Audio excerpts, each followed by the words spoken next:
Ярьж дурсах юм мөн ч их байна та. Монгол улсын соёлын тэргүүний ажилтан, хөгжмийн зохиолч, удирдаач, соён гэгэрүүлэгч Юндэнгийн Хөнхөр.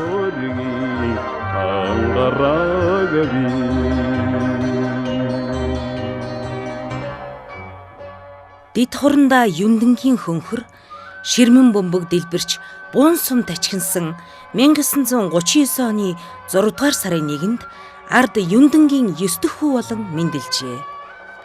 Тэрээр цэрэг эрсийн жигдэхэн алхаа, хуарангийн амьдрал, эх орон, дархан хилийн манаа, жанжин тугийн далбаатай төрсөн цагаасаа л хувь тавилангаар холбогдсон гэлтэй. Миний ээжийн төрсөн дүү хамгийн бага дүү. Тийм би ч одоо дээрээ төрсөн ах байхгүй ихчтэй. Тэгээд ер нь миний үед чинь төрсөн ахгүй хүн нилээн л ядарч 90 цент хүрдэг байлаа. Тийм болохоор ах минь төрсөн ах минь оруулсан. Миний ер нь төрсөн ах. 72 он танилцсан. Тэгээд 72 онд би багшийн сургууль төгсөөд тэгээд Хинтээ аймгийн ганц сар суманд багшаар очсон. Тэгээд эндээсээ ерөөсөө нэг жил ирээтэй ганц сар суманд багшлаад манай хүүгэнд ихэд юунд хэлийн цэргийн ансамблд байсан. Тэгээд хэлийн цэргийн ансамблаас ерөөсөө баррикадаар явжгаад замаараа намайг аваад тэгээд ерөөсөө Бодорсролын Хинтээ аймгийн Бодорсролын дарга дээр ороо тэгээд ердөө шилжүүл тэгээд Улаанбаатар хотод очраад тэгээд Улаанбаатар хотод бид хоёрын амьдрал ихэлсэн юм да. 74 онд хүүтэй болсон юм. Хөөгөө аваад л өлгийтэй хөөгөө аваад л одоо манай өвгний ах эгч хоёр нь нэргүү донд гэж хоёр хүн байсан. Тэгээ одоо 120 мянгатад. Өлгийтэй хөөгөө аваад очсон да. Энгийн ард Юндэн заан цолтой бүх хүн байжээ. Аж амьдрал угийн тааруутул айлд мал хариулан амьдралаа залгуулдаг бай. Тэрээр эхнэр хүүхдүүдээ аван хотод нүүж ирсэн нь баг хүү хөнхрөө урлагийн замд хөдлөх эхлэлийг тавьсан хэрэг байжээ. Тухайн үед хүү хөнхөр 5 дугаар ангийн сурагч байлаа.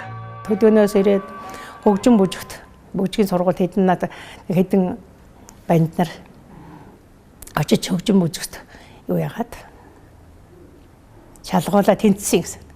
Тэгээ хөгжим бүжигт ороод тэгээд хөгжим бүжигчтэй юутай байсан, цалин малинтай байсан юм уу? Хэдэн цаас өгдөг байсан шиг байгаа. Тэрнийг анхныхаа цалингаар нэг дээр үед чинь ингээд дайлам гэж байл та нар мэдэхгүй те. Ингээд орооцсон, бооцсон тийм хэдэн дээлилд юу гэдэг 3 4 хүнтэй өнгө байсан. Улаан дайлан баваад ээж аав хоёртой очиж л ажаа хоёртой очиад л дээлийн өнгө авчирсан гал бөөн баяруулж атсан. Тэр сургуульд нь ороод хөгжимчин болчих юмсан. Олуулаа суугаад л хөгжимдэн олон хөгжимчид бужигнсан лут газар байгаа да. Тэнцсэн хүүхдэд цалин өгөх юм гэсэн. Ажаа ээж хоёртой дээлний өнгө авч өгөөд л. Тэгээ нэг дүнсэн тамхи гээд хятадын нэг тийм цаасан одоо боотолтой тийм тамхи байсныг ах минь бас ажаад авч өгсөн байдий. Тэрийг би харж ирсэн болохоор сайн санагдав. Нэг бодоход бидний багчул ямар их даруй төлөв их цахаа мэддэг. Ахмад хүмүүсээс тун их эмээдэг. Ёсыг ихэд эрхэмлэн хүндэлдэг байлаа. Сургуулийн гадуур татсан цагаан чулуун гортиг дээгүүр алхаж гарахыг цээрлэн заавал хаалгаар нь гардаг ордог журамтай.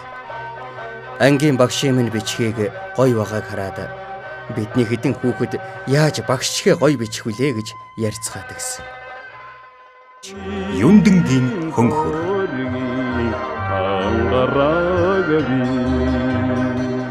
1954 онд одоогийн хөгжим бүжгийн коллеж буюу тэр үеийн урлаг соёлын хүрээлэнгийн босгоор алхаж орсноор Монголын урлагийн алтан үеийнхнэр хичээл заалгах азтай оюутны нэг нь Юндэнгийн Хөнхөр байлаа. Багш нараас нь одоо багш нараа их магтнаа. Одоо гончиг сумлаагаа хамгийн анхных нь багш морин хуурын нардын жүжигчин болоо Жамин багш гээд их магтана. Жамин багшийн шав байсан гэл тий.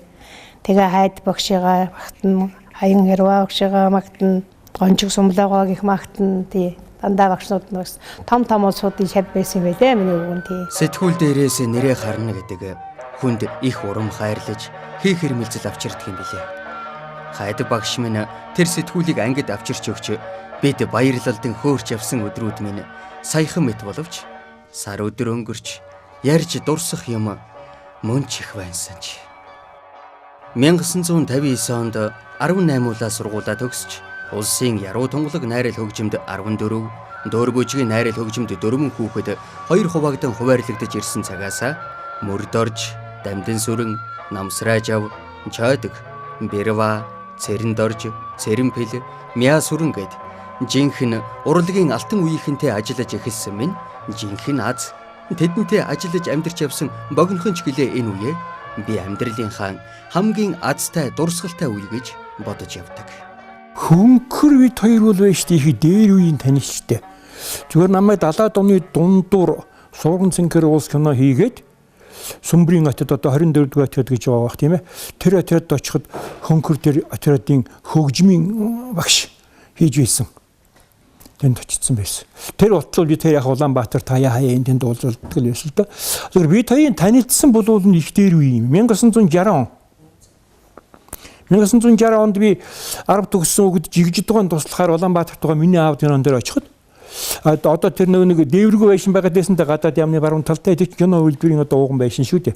Тэр байшин дотор манай кино үйлдвэр симфони хөгжим хоёр нийлээд нэг дор байсан байгаа. Тэг жоохон 3 давхар байшин би одоо толгойд багтаадаггүй байхгүй юу.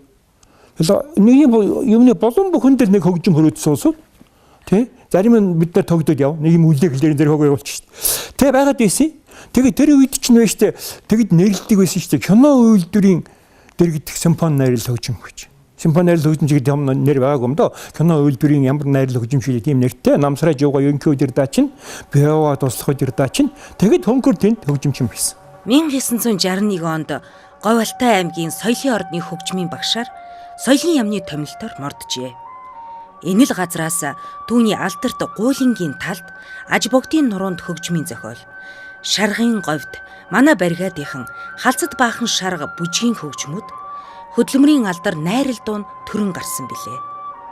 Эдгээр уран бүтээлээ Улаанбаатар хотод соёл урлагийн 10 хоног өдөрлөгт оролцож байхдаа тоглоулан засгийн газрын чуух бичиг гончиг сумлаа багшийнхаа гарын үсэгтээ Монголын хөгжмийн зохиолчдын хорооны батлах гардан авсан гэдэг. Ер нь энэ урлагийн байгууллагын талаар би хахасаа л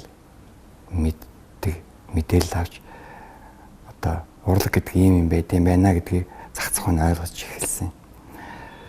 Тэгээд соёлын ордон, Говьалтай соёлын ордонд байгаад очиод жил гарan болоод энэ аймагуд шинэ декад гэж юм хийдэг байлаа. Тэр үед. Тэгээд тэдний декад болсон юм. Тоглолт маань амжилттай дуусч хаалтан дээр соёлын яамны орлогч сайд Лодо Дамбугай зөвлөлт холбоот улсын Дорнод Сибирийн соёл урлагийн дээд сургуулийн хөгжмийн удирдаачийн ангид хуваар өгч намар нэрж шалгалт өглөө.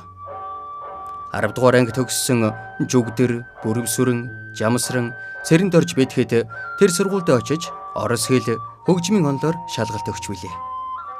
Соёл урлагийн дээд сургуульд суралцах жилүүддээ жинхэнэ 90 цент хүрч аав ээжээс өвлсөн хүмүүжил, орчин үеийн соёл хүмүүжлийг нэмж нүүр хагарч нүд тайлагдсан юм. Сэр нур гараад яхан бөхтөр дүүгээс тооцох юм бол их тэгшхэн сайхан өндөр биетэй, зүггүй шинжийн давхраатай, бүрэнхий алга нийттэй хүн 1960-ад оны ихэнх хагаст хуучнаар зөвлөлт холбоотулсан Бурятын Дорнод Сибирийн соёлын дээд сургууль одоогийнхоор Дорнод дахны соёл урлагийн академиг найрал хөгжмийн удирдаач мэргэжлэр төгсөж байсан юм.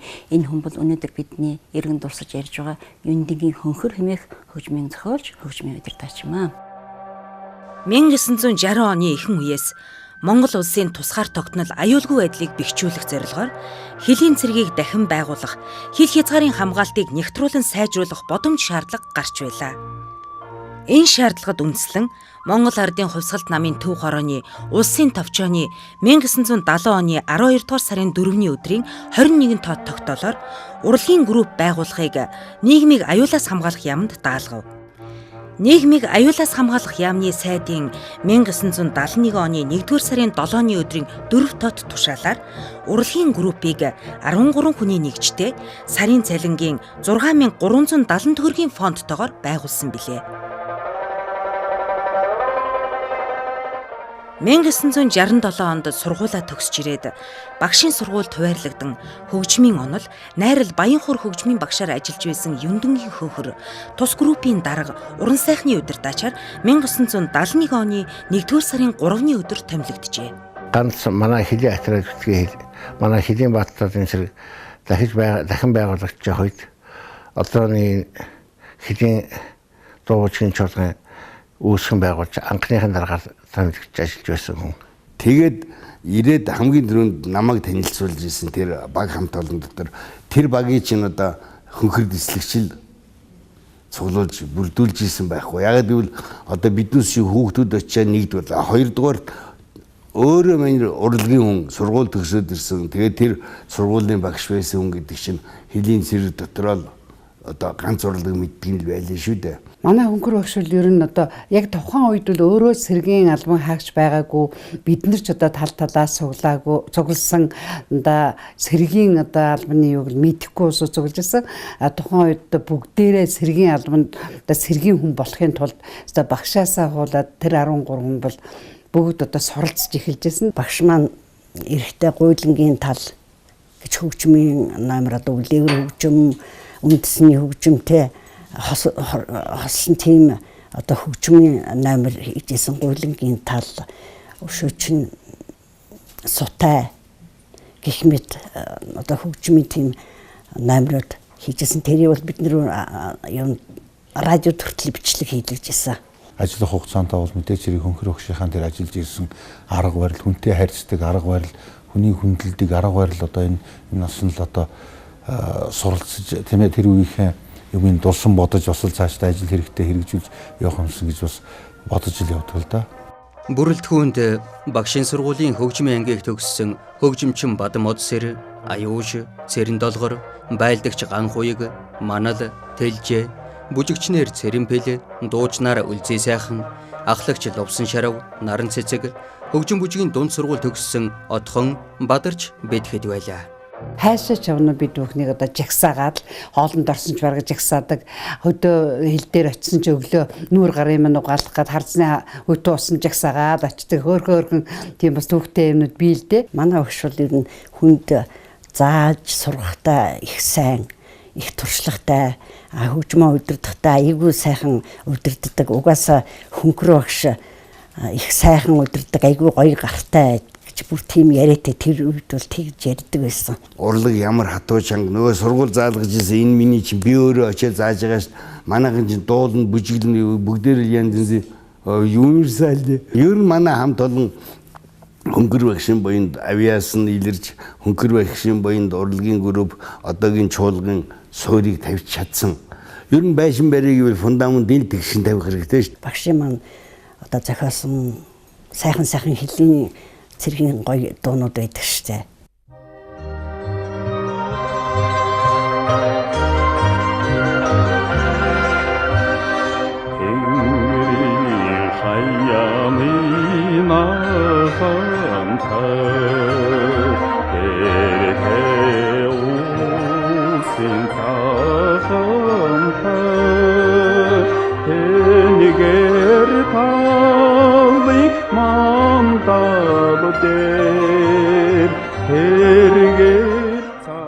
Хилчний уянга дуу бол мэдээж нөгөө алтан үеийн сайхан дуунуудын нэг. Тэгээд дуучин нь бол яалтчгүй Монголын ард түмнээс тэгэл зүрхэнд одоо хүртэл өнгөрчүүлсэн алдарт дуучин Бэлжигийн адар сүрэн гэж хүн дуусан. Би бүр хөөхт байхдаа сонсдог байсан юм а. Тэгээд одоо хөдөөгийн ард түмний сонсдог гол зүйл чинь Монголын яриад дуу. Тэгээд сүүлд 90-ад оны ихэр хятад хөгжим гэж гарч ирээ тэнд хэрий чин кассетер сонсдог. Тэгээд яг бид нарыг хөөхт байх 80-ад оны үед бол нөгөө Оросын нэг тийм бор магнитофон байсан юм а. Яг тэр магнитофоноор чи юу сонсдог байлээ ш. Дуунаа сонсдог байлээ ш. Тэгээд тэр надарсан гоо дуулснаар Хилчний уянга гэдэг дуу гарсан. Тэгээд тэндээс л би 80-ад онд анх сонсч ирсэн.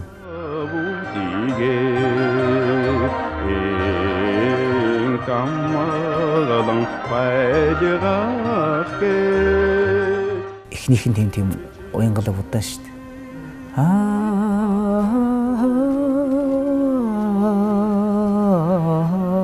Надад нэг ингэмээр санагдаад идэв. нэг тийм аялга нэг эхний сэтгэлийн дээр нь хийж. Тэгээ тэрийг болохоор яг тэр фонограмаар нь ингээд дуулыг тэгсэн чинь надад нэг тийм хоолой баймаар, вокал баймаар юм шиг санагтаад. Тэг өөрөө аялаад үзсэн чинь наадах дээр чинь нэг эмхтэй хоолой оруулчихвал бас зүгээр юм шүү.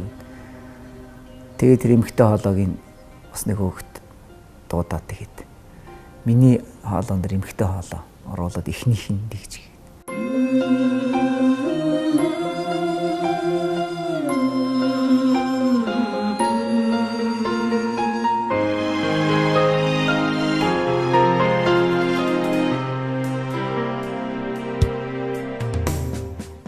Хил хамгаалах ерөнхий газрын 80 жилийн ой болоод тэгээд намайг энэ хилийн сэдвтэ зэрэг хөрнөө сэдвтэ дуунуудыг дуулуулж байгаа маа нэг 10 дуучнаар клип гаргаж байгаа юм. Монгол орны хилийн одоо бүх заставууд ингэж очиж хийж байгаа.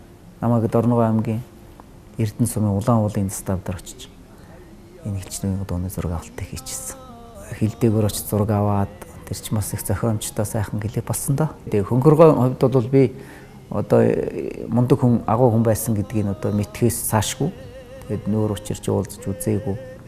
Манай бас л одоо алтан үеийн сайхан авьяастай мундаг хүмүүсийн нэг бол олон сайхан дунд мөнгөрч үлдсэн сайхан хүмүүсийн нэг бол ялтаж байхгүй одоо Хөнхөр гоо.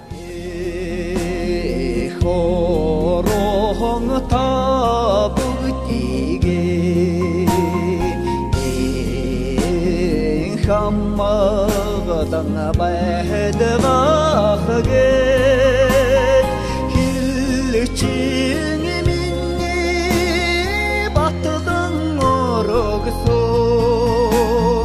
чин тохоргийн тахангарахгли хилчийн миний батдан орогсон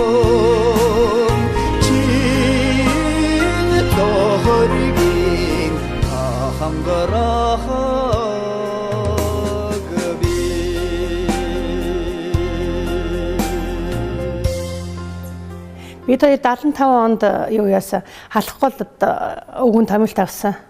Тэгээ халах гол юунд очиод отрядад очиод бидүсийг оцоход ерөөсө отрядад нөгөө хэдин дөгжил юу яжсан гэр бидүсийг очиход гэр барьсан.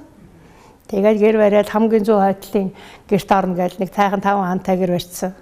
Тэгээд тэнд очисан. Манай клубын одоо анхны дарга Хөнхөр гэж Юндынгийн Хөнхөр гэж юм байсан. Бид их сайхан найз үерхэж одоо ертөнцийн мөнгөсийг орхиод явцсан юм да. Энэ хүний түүхийн намтар ярихад ер нь анхдагч нь байдیں۔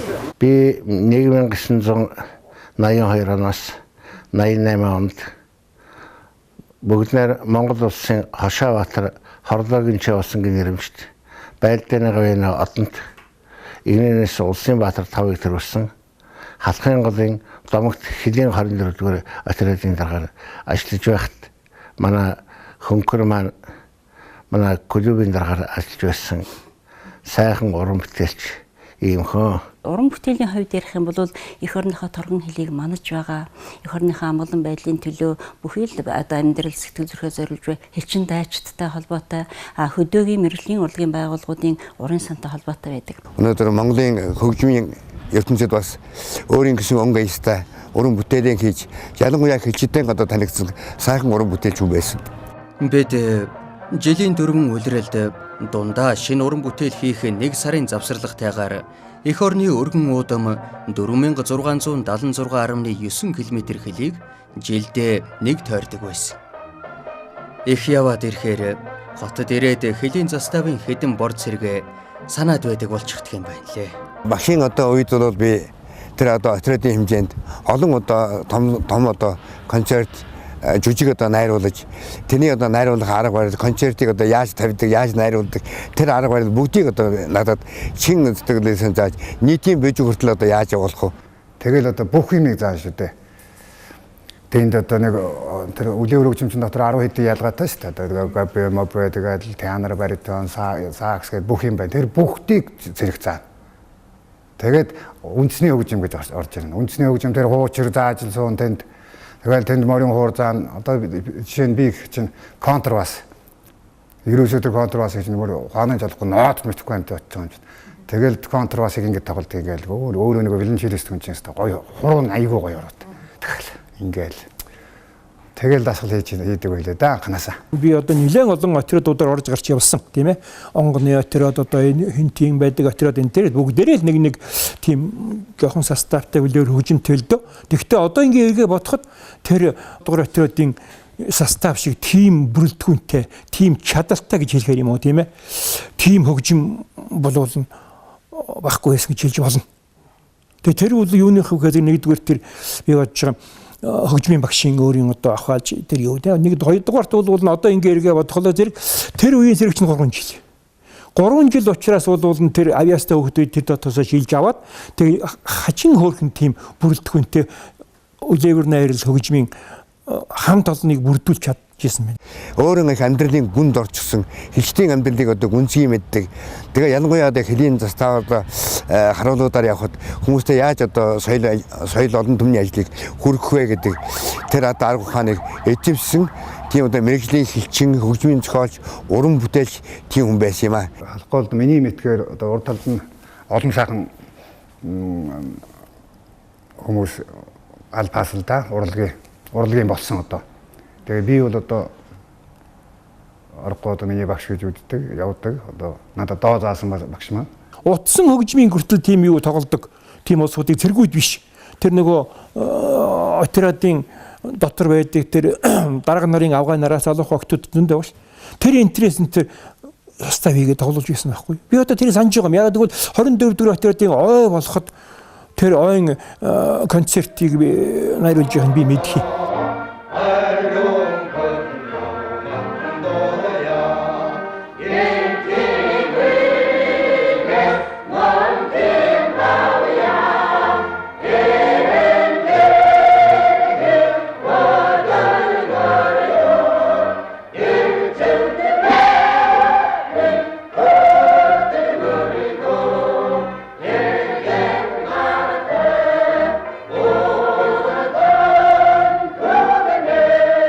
Хөнхөр ах маань бол ерөөсөө өөрөө их тийм хүнтэй нийтлэг, хинтээч үгээ олцдог, эвтэйхэн, дандаа инээж, наргиж явдаг, хүмүүсийг дандаа хөгжөөж явдаг тийм хүн байсан. Зөв хүний хнүүд би багшигаа гэж хэлэхээр одоо аюу шин тэр гомдох байх л да. Би л одоо хөлийн зэрэг дээрээ л хөнхөр багшаар юм заалгасан шүү дээ. Миний үед цэргийн цол нь дислэгч байсан. Сүүлд би Ахмад улсны дуулсан. Одоо ингээд сонсоход ди төрөндөө болоод тэгээ бурхан болсон байж тэнгэрийн орон тайлсан. Энэ хүний байга байдал бол их л тийм хөгжилтэй хүн. Их хөгжилтэй. Нэг октябрын баяр болоод тэгээ манай бүсгүйчэд орой над уцсаж байна. Орой үжлэг болоо тэгээд яг хөө цаг нь болцсон юм байлээ. Хүүхний сунгаж үжиглэх гэсэн жоохон дургуулсан юм байлээ. Тэгээ хүүхний сүндүүг нараад уцсахгүй юу да сүндүү даргаад. Даргаа энэ хөнхөр биднүүдийг бүжиглүүлэхгүй сэргээ харамлаад байна гэж. Та хэлж өгч гин. Тэгэхээр би чи энэ уран сайхан гэж энэ хүүхнүүдэд байнга даашдаг гэж ганц удаа тэр бүжгийн хийлгэж байгаа чи юундаа чи тэрийг одоо саатуулаад байгаа гэсэн чи. Чаддгаараа чи үсэл авахгүй гэж. Тэр үед сахилгаалцсан офицеруудын үсийн халимгийг авчдаг байлаа л да. Тэгээд тэгвэл чи өөрөө авахгүй тэрийг ихчээд өөрөө бас яхаа халдсан дурталгаатай л да. Тэгээд би санаачсан. Тэгээд өнгөрчихлаа. Баярын дараа өглөө нэг ангийн нэгдэл ангийн бие өртгөн жагссан. Би арабтаа бол тэгээд нөгөө яав гэж ярьж явахтаа ташир тэр жагсаалд нөгөө малгай цэгийн малгайгаа буулгаад бүчлээд өмсчихсэн. Тэгээд надлуул харцуулах гэдэг би зөрөө тоогооч тэгээд чимгүүл явцсан. Ингээд хашир өөрөөрөө шийдчихгүй юу? Сүндүү дараа намайг эр үеийн бол үсээ ахуул гэж яана гэхгүй юу? Оо за чи хинээр ахуул тэгээд чимэд нороо өгч гэж манай нэг ихч байсан. Тээгүүр машин дурчлаа гэж. Оо хуучин байгаж байгаа цагт ургадгийн штэ гэж гээд би перетка аваад хосчихгүй юу нөгөө тийм молзайл хосцсон. Нэг удаа шинжилгээ яг өмнөх нь халахгүй чиглэлээр хятадтай хэдийн төлөвлөгчийн уулзалт хийх гээд тэр уулзалт нь би явах болчиход гэртээ хувцаасаа гарах гэж байтал миний гэрийн утас дуурайд ангиас манай клубын дараа Ахмад Хөнхөр надлаа залгаж байна. Тэгээд за миний хүрээ дээр одоо хэдүүлээ шинэ жилийн тэмдэглэнэ гэж байна. Тэгэхэд миний ахын хүүхэд хөгжмийн салаанд цэрэг алба хааж байсан хуцаа цэрэг албагч. Тэрийг гэж утсан бол миний хүрээ дээр би чи юу гэдэг юм би шинж барьж миний хөө тэгдэггүй маа. Авда хүрээ дээр миний хөө. Тэгээд би эцэг Хөнхөр гэдэг тийм нэр хачигчүүдээр тэгж хөгжилдэг байсан. Чи миний хоёр дахь нь байхгүй тэр батраад очиж авсан. Зарлаагүй даа энэ оршилвол тэгэхэд нь би ерөөсө Хөнхрийг зөөр хэлсэн. Үгүй чи хоёр ингээд яхаа чи намайг миний дүрийг нэг кинонд үлдээлтэй гэж. Тэгээд тэрийг авсан байхгүй юу? Хөрхөн штэ тийм ээ. Цагаан байдгийг тэрэл остол хөрх юм аа. Тэгээд тэр дүр нь бол хөрх юм миний кинонд үлдсэн. Хилчний Уянгийн дараагийн дууд. Нэтлэг үсгүй. Нэрдэн аюун хуранда. Сана. Эй, акариманы зингнэсэ. Эр дотоога гүйцэ. Гүйцтгэн аюун хуранда. Хилийн цэрэгт олон сайхан бүтээлээ зориулсан Хилчин дайчтай ард түмнээ эх орныхоо төлөө эх орноо хамгаалахад энэ хүний бүтээлийг хувь нэмрээ оруулсан. Тэгэд хөдөөгийн орон нутгийн тэр сайхан байгалийн зураглал хөдөөгийн тухайн үед байсан тэр Монголын ард түмэн юуны төлөө тэмцэж байсан, яаж ажиллаж байсан, юуг ирмэлзэж байсан, юуг шүтэж хүндэлж байсан энэ тухай сайхан бүтээлүүд нь зохиогдсон байдаг. Манай Хөнхөр багш бол өөрөө их одоо чадaltaй хөгжмийн боловсрол өндөр боловсролтой. Дээрээс нь одоо соёлын ажлыг бол маш сайн мэддэг. Монголын хилийн цэргийн одоо энэ соёлын ажилд бол маш их хөв нэмрээ оруулсан хүн гэж боддог. Ер нь бол өөрөө их соёлын гээрүүдэгч. Хилийн цэргийн ансамблийг анх байгуулагдахад энэ ансамблийн анхны хөгжмийн зохиолч нь хөгжмийн удирдаач нь энэ хүн байсан.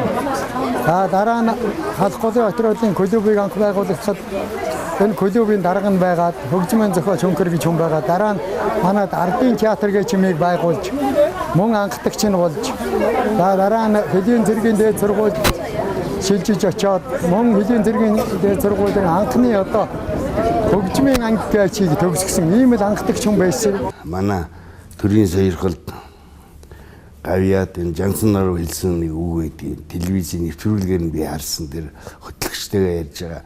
Үнэн соён гээрүүлэгч хүн байсан Хөнхөр гэдэг хүн бол. Хөнхөр гэж хөгжмийн удирдаач. Одоо бид нарын багш хүн л дээ. Энэ улаан үүд Москвагийн соёлын сургууль төгссөн удирдаач театрын одоо удирдаач. Энэ сургуулийг төгссөн хүмүүсүүдийн нэг нь Хөнхөр багш. Тэгээд багшийн сургууль нөгөө соёлын анги гэж байгуулагдаад тэгээд багшийн сургуулийн хөгжмийн тэр соёлын ангид багшилж байсан. Тийм хөгжмийн мэрэгжилтэй удирдаач хүн. Ерөнхийдөө хөгжмийн тийм том соён гээрүүлэгч хүн гэж.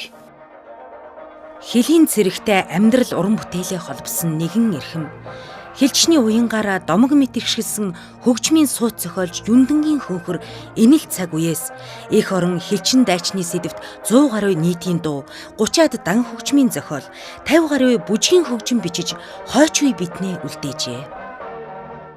Олон дундаа нэгдэж мөн тэрний хажуугаар одоо хүний төлөөхсөн сэтгэлтэй урлагийн хүн болохоор ч тэр юм уу их цэвэр цэмцгэр ер нь хүмүүстэй ч гэсэн аятайхан соёлтой хайрцах ийм юм намайг сургасан.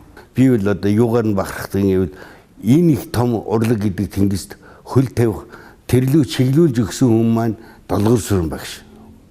Одоо 96 таа. Гэтэл тэр дотор тэр тэнгис дотор өвдгөө хүртэл сэлхийг хэн зааж өгсөн гэвэл Хөнхөр л зааж өгсөн. Хүнтэй илэн талангуй ярьдаг. Жинхэнэ сайхан одоо Монгол эр хүн байсан. Дэндүү сайхан энгийн хэнийг шин голдгоо. Оны шинцэрэг байлаач гэдгүү тийм ээ.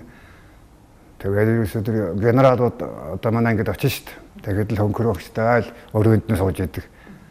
Тийм тэгээд ер нь тийм найз ихтэй. Айгүй өөрөө найзрахыг. Ер нь Хөнхөр багш маань бол одоо сайн багш, сайхан уран бүтээлч тэрний хажуугаар хувь хүнийхээ хувьд бол одоо мужик гэж ярьдаг тийм ээ, эр хүн шиг эр хүн байсан гэж би санддаг. Энэ бол хүнийхээ хувьд бол их зөөлөн, хүнийг маш их хүндэтгэж харьцдаг. Янз бүрийн албан тушаал дээр доор одоо тийм үзэл бодол байхгүй. Хүнтэй хөгжимчин ч байсан хүнлэг харцдаг. Өөрөө хөгжмийн зохиолоо маш сайн бичдэг, өөрөө их сайн удирддаг. Тэгээд одоо хүнтэйгээ их зөв ажилдаг. Энэ мэдлэнгийн ийм одоо нэг тийм дусч гэдэг юм уу? Одоо чиний хэлээр нийтчил юм да, тийм л хүн байсан юм да. Сайхан хүн байсан. Гэхдээ бид өчигдөргөө өнөөдөр байдаггүй. Тийм болохоор өмнөх ахмадуудаа дурсаад тэр сайхан бүтээлүүдийн сэргээж олон түмэндээ хүргээд ингээд ярьж ин тэр хүмүүнд уран бүтээлээрээ сэтгэл зүрхээрээ бидэнтэй хамт байна гэдгийг харуулж байгаа бас уран бүтээлчтэй талархаж байна да. Халах голын отрядад очихдоо Гэрги Бямбажав хоёр магнаа хамт гурвуулаа очиж байсан бол эрэхтээ долуулаа болж ирсэнтэй. Хөгжмийн мэрэгжлийн сурагч дайчдаа дурсахад 1000 гаруйг сургасан байх юм. Амьдрал гэдэг мөнхийн хөдөлгөөн төдийгүй үргэлж урагшаа тэмүүлж шин амжилтаар баяжиж явах ёстой гэж сэтгэл зүрхээрээ мэдэрсэн юм да. Тэгэл бурхан тэнгэрээс өрөө хөвгүүд тань ижлээ харж байгаа л ах トゥ усраа харж уддаг бах таа л гэж бод харж байгаа да. Тэгээ өглөө босоод цайнагаа дийж дандаа өргөдөг. Тийм. Бурханы оронд очисон ч гэсэн өдөө болтол биднийхээ харж боломжтой хэмжээгээр өөдөн татаж тэтгэж яваа гэж би санаж явдیں۔ Байгаа юм шиг эргээд ирэх юм шиг санагдав. Хааж хинч ямар ч үүрэг даалгавар өгсөн ах маань тэрийг хийх чадвартай, сэтгэлтэй. Хамгийн гол нь бүх ажилдаа чин сэтгэлээ зориулдаг ийм хүн байсан. Тэгэхээр тэнд бас л яг л тэгжил яв. Гэлж яваа ах маань.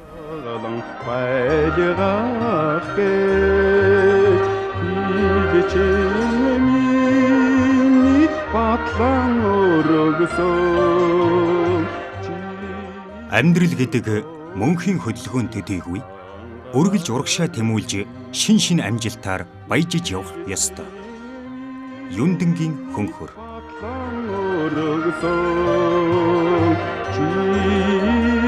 Зоргийн ангараг би